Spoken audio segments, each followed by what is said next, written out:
कैसे कैसे प्रहार कर पाऊंगा मैं इन पर?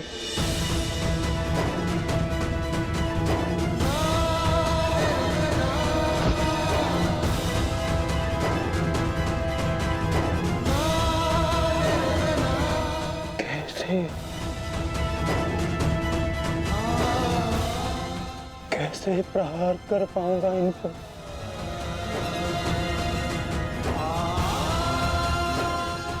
कैसे?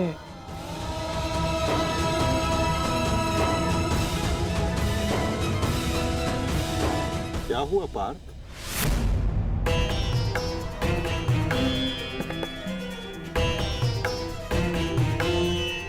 मेरी आपसे विनती है माधव, मेरे रथ को दोनों सेनाओं के मध्य में ले चलिए। संजय। जी महाराज। संजय, अपनी दिव्य दृष्टि से देखकर बताओ कि कुरुक्षेत्र के युद्ध में तत्पर मेरे पुत्रों और पांडवों की सेना के मध्य क्या क्या हो रहा है। जो आज्ञा महाराज।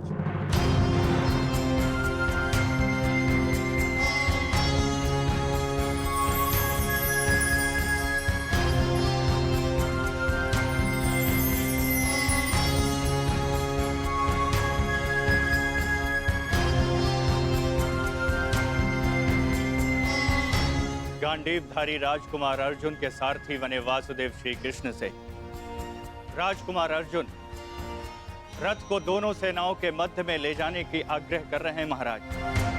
परंतु क्यों पार्थ? ये समय तो दूसरे पक्ष की सेना को तहस नहस कर देने का है, फिर क्यों तुम रथ को दोनों सेनाओं के मध्य में ले जाने की विनती कर रहे हो? युद्ध से पूर्व मैं दोनों सेनाओं का निरीक्षण करना चाहता हूं। क्या तुम वही अर्जुन हो पार्थ, जिसे लक्ष्य संधान के समय पेड़ से बंधी चिड़िया की आंख के अतिरिक्त और कुछ नहीं दिखाई देता था, और आज वही अर्जुन पूरी रणभूमि का निरीक्षण करना चाहता है? बड़ी विचित्र बात है। हाँ माधव,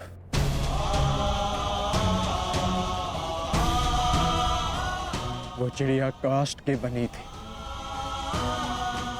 परंतु जिनसे मैं युद्ध करने वाला हूं वो रक्त, अस्थि और मांस से बने मनुष्य हैं।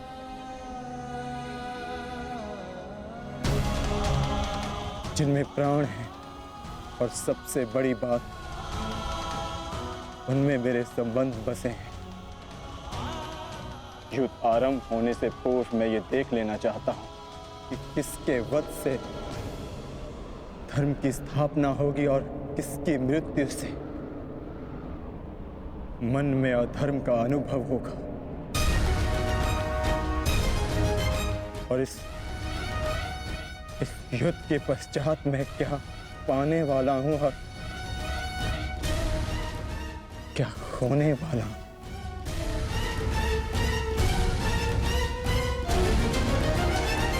तुम एक योद्धा हो अर्जुन, और तुम यहां अधर्म का बलिदान लेने आए हो, या स्वयं को धर्म पर बलिदान देने के लिए? और एक बलिदानी क्या पाएगा क्या खोएगा, उसकी गणना नहीं करता। बात मेरे बलिदान की नहीं है माधव। इस युद्ध में सहस्त्रों के प्राण दांव पर लगे हैं, और मैं ये निश्चित करना चाहता हूं कि कुरुक्षेत्र में मैं अधर्म का नाश करने जा रहा हूं या फिर धर्म की हानि भी करने जा रहा हूं। नाश और निर्माण की शक्ति केवल विधाता के पास होती है पार्थ। मनुष्य विनाश या विध्वंस नहीं करता। मनुष्य तो केवल ईश्वर का निमित्त मात्र होता है। निमित्त होकर यदि वो विनाश और विध्वंस का उत्तरदायित्व स्वयं पर ले तो उससे केवल अहंकार का जन्म होता है पार्थ, जो ये मानता है कि वो कुछ नहीं कर रहा, उसी के हाथों महान कार्य संपन्न होते हैं।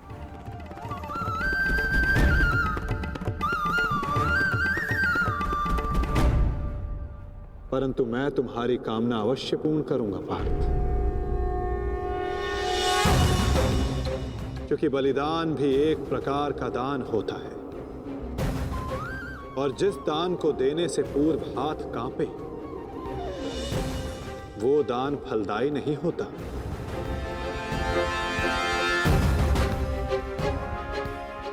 आओ पार्थ, मैं तुम्हें युद्ध भूमि के मध्य ले चलता हूं।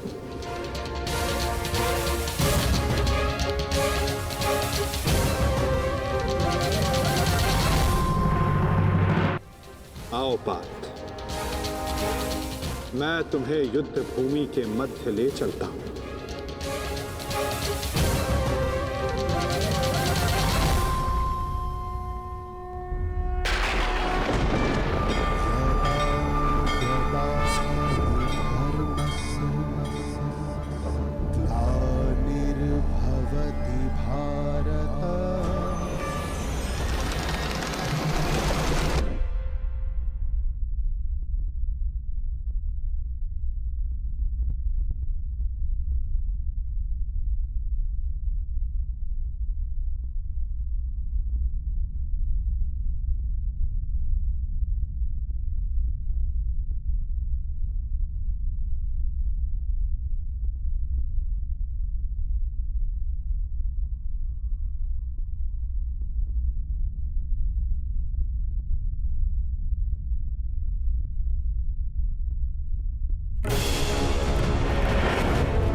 यदा यदा हि धर्मस्य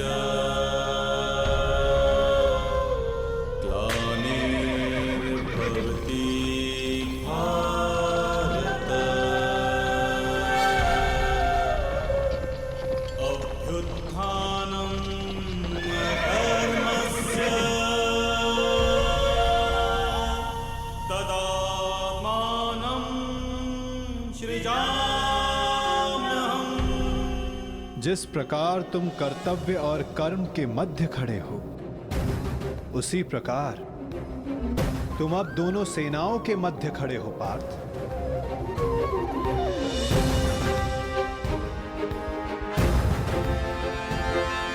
करो, क्या निरीक्षण करना चाहते हो?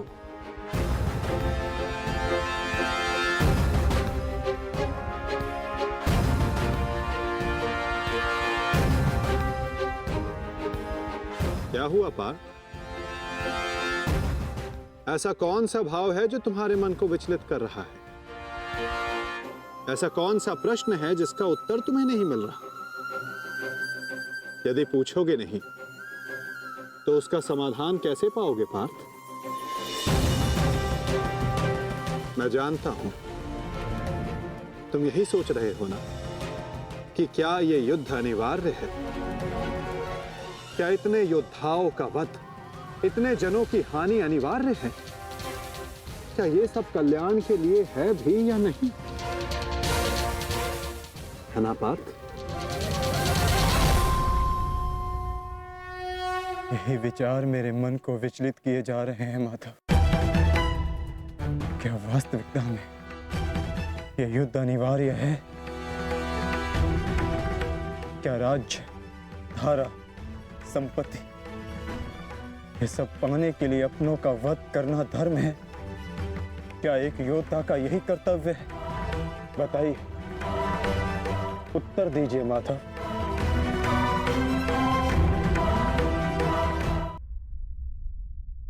उत्तर तुम्हें अवश्य मिलेगा पार्थ कि इस युद्ध में धर्म की ओर कौन है और अधर्म की ओर कौन। मैं तुम्हें अवश्य दिखाऊंगा।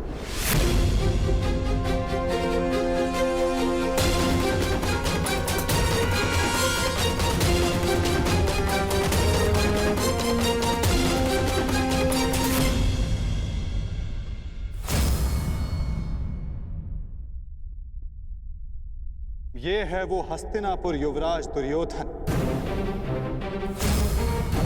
जिसे रक्त रंजित करने की कल्पना मात्र से तुम्हारा मन डोल रहा है पार्थ। ये वही युवराज दुर्योधन है जिसकी कुदृष्टि सदा तुम्हारे परिवार पर डोलती आई है पार्थ।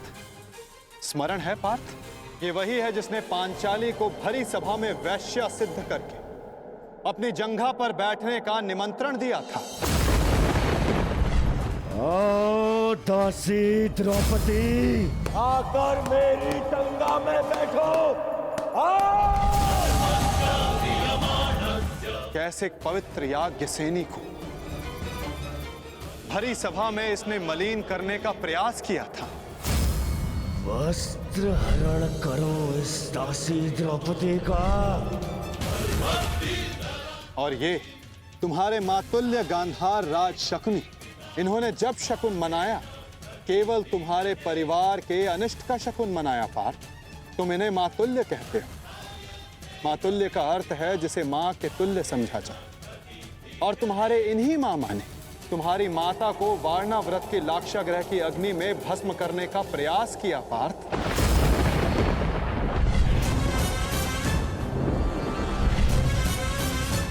और वो जो ऊंची दृष्टि करके खड़ा मध्यांध दुशासन, स्मरण करो पार्थ, कैसे वो द्रौपदी को उसके केशों से खींचकर भरी सभा में लाया था।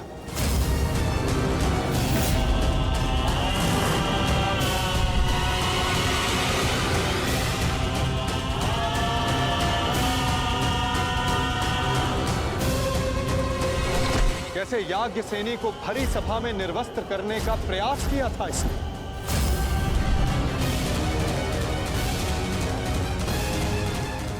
क्या तुम ये सब भूल रहे हो पार्थ?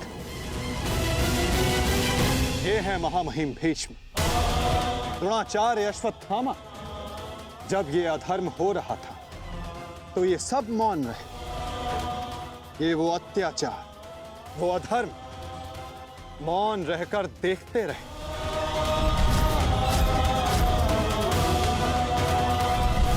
स्मरण करो वो वनवास, वो अज्ञातवास जिसने तुम्हें तुम्हारा पौरुष त्याग कर बेहनल्ला बनने को विवश किया।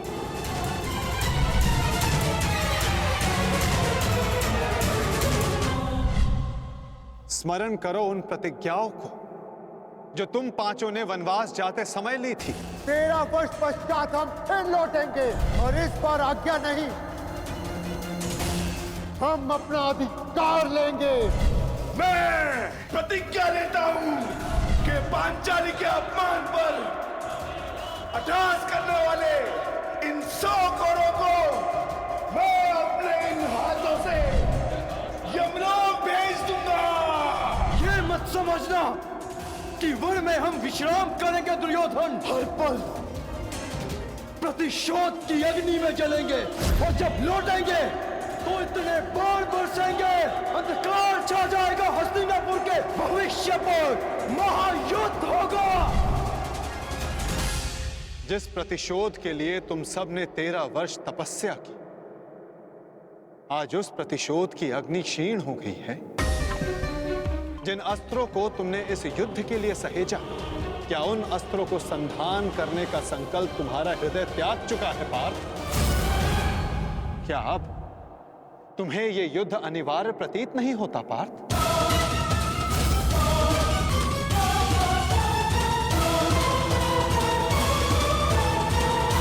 प्रतिशोध के लिए तुम सब ने 13 वर्ष तपस्या की, आज उस प्रतिशोध की अग्नि क्षीण हो गई है। जिस न्याय के लिए तुमने इतने वर्षों प्रतीक्षा की, आज तुम्हारा मन उसके लिए व्याकुल नहीं? जिन अस्त्रों को तुमने इस युद्ध के लिए सहेजा, क्या उन अस्त्रों को संधान करने का संकल्प तुम्हारा हृदय त्याग चुका है पार्थ? क्या अब तुम्हें यह युद्ध अनिवार्य प्रतीत नहीं होता पार्थ?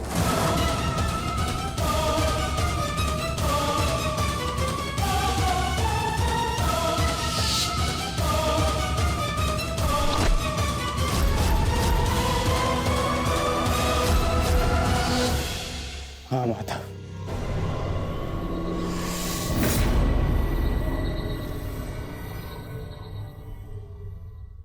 ये युद्ध अनिवार्य है। तो फिर तुम व्याकुल क्यों हो पार्थ? कहीं तुम्हें यह स्मरण तो नहीं हुआ है कि कैसे महामहिम भीष्म ने तुम्हें प्रेम दिया, तुम सबको संरक्षणा दी, वन से वापस बुलाकर तुम्हें तुम्हारा अधिकार दिया, कि कैसे आचार्य द्रोण ने तुम्हें सर्वश्रेष्ठ धनुधर बनाने के लिए एकलव्य को, कर्ण को धनुधर की विद्या से वंचित रखा और पाप का भार अपने सर पर लिया। तो क्या यह असत्य है माधव? क्या उन्होंने ये सब नहीं किया? क्या उनका वध करना धर्म है? मेरे पक्ष का क्या? वहां के निर्दोष भी इस युद्ध में मारे जाएंगे। ये नाश क्यों? तुम्हारा कार्य युद्ध करना है पार्थ, धर्म अधर्म की तुलना करना नहीं।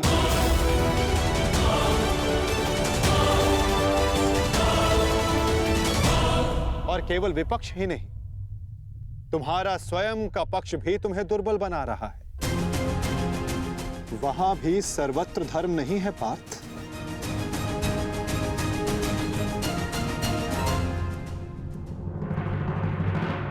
आओ, मैं तुम्हें अपना पक्ष दिखाता हूं।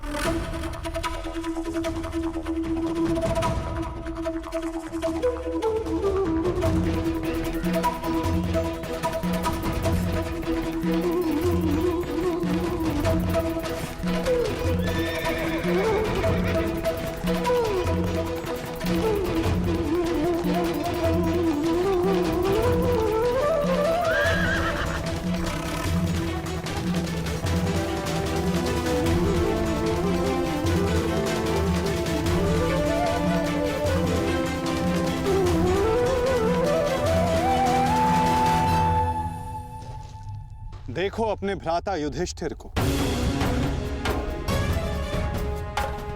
भ्राता भीम को, नकुल सहदेव को, अपने भतीजों को, अपने पुत्रों को।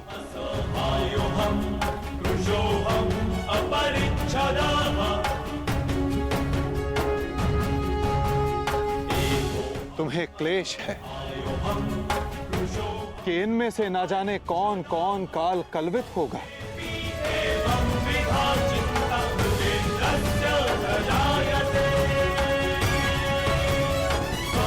इनकी मृत्यु की संभावना तुम्हारे मन को दुर्बल बना रही है पार्थ।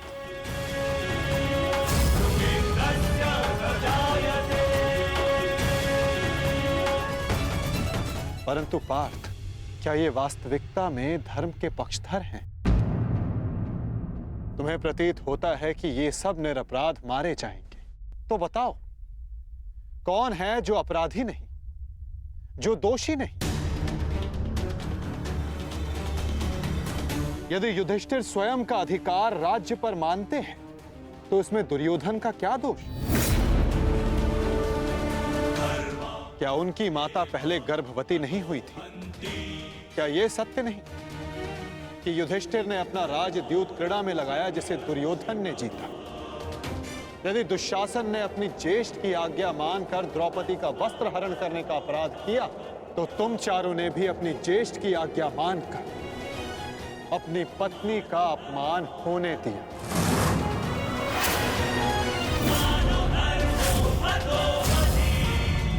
जिस कर्ण ने अपने कौशल से अपनी श्रेष्ठता सिद्ध की, उसे बार बार सूत पुत्र कहकर पुकारना क्या भीम का अपराध नहीं था? द्यूत क्रीड़ा के नियम जानते हुए भी युधिष्ठिर ने उसका प्रस्ताव स्वीकार किया। क्या यह युधिष्ठिर का अधर्म नहीं था? तो बताओ पार्थ, कहां धर्म है और कहां अधर्म? कौन दोषी है और कौन निर्दोष? बोलो पार्थ।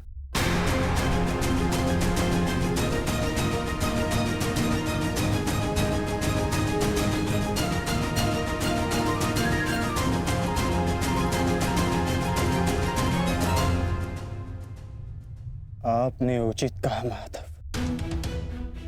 दोनों ही पक्षों में धर्म भी दिखता है और अधर्म भी। परंतु मैं क्या करूं?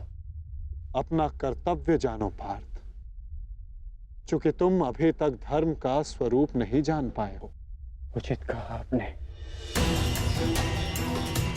मेरा अंग अंग कांप रहा है, मंद हो गई है। कांधे हाथ से बार बार सरक रहा है। मैं इस महाविनाश का पूर्व अनुमान करके चिंतित हो गया। कोई अपमान इतना बड़ा नहीं, कोई प्रतिशोध इतना प्रबल नहीं